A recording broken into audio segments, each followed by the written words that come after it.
the room, just like going, you figure it out. And in some ways, that's how I developed my intellect, and also being in a household that I knew that what was being said was not true. I did not remember I was sexually abused. So that I had totally, blocked out, right? And I think it's when I remembered I was sexually abused that I was like, oh, like there's this whole part of my life that's gone, right? That I've forgotten. And wanting to get that back. And I think wanting that embodiment in particular, and feeling that was what was going to save me, right? Rather than just the intellectual side of it. And, the complicated thing is the integration, right? And I think, but I do think that felt sense is what I'm always trying to move toward, like in my life and also in writing, right? Like I want the language to be breathing, right? I want, it's like I'm in search of things in the writing, but I'm also want the writing is in search of itself, right? It's in search of its own kind of embodiment. And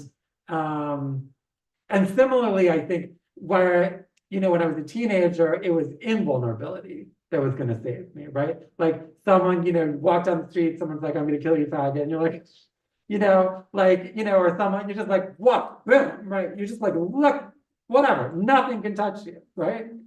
Now, of course, it doesn't mean that nothing can touch you, but that sense, like especially, like certain times in my life where it was like every day, at least 5 times someone would tell they were going to kill me, like Boston in particular, actually New York too, when I, lived in the late 90s.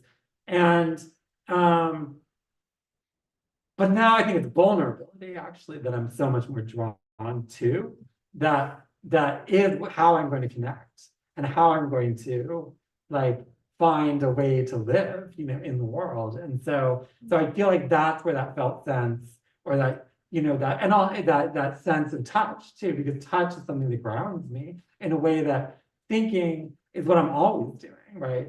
And it's not that I want to stop thinking, you know what I mean? But it needs to connect, That's actually the thing I really admire about your writing, is just that care and description of what sensed and felt. And every now and then there's like a little abstract turn at the end of a paragraph, or there's a separate line. And yeah, so. Oh, thank you. I love that. Thank you. That's why I keep coming back Ah. to your books. How are we doing on time?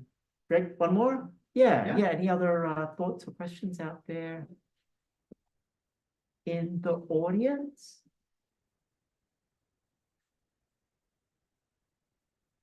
Well, I'll be here to sign books, of course. Yeah. I can answer private questions.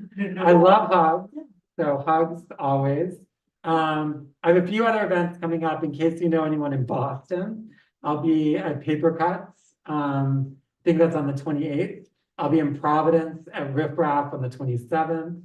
Then I go back to the West Coast. I'll be at Powell's at the end of February, the 29th. And then my homecoming in Seattle at the Seattle Public Library in March.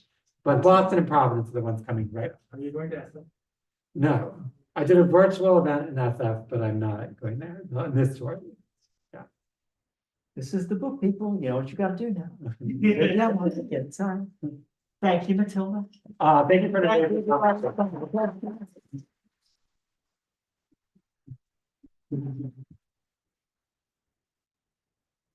Thank you for the great question. Thank you.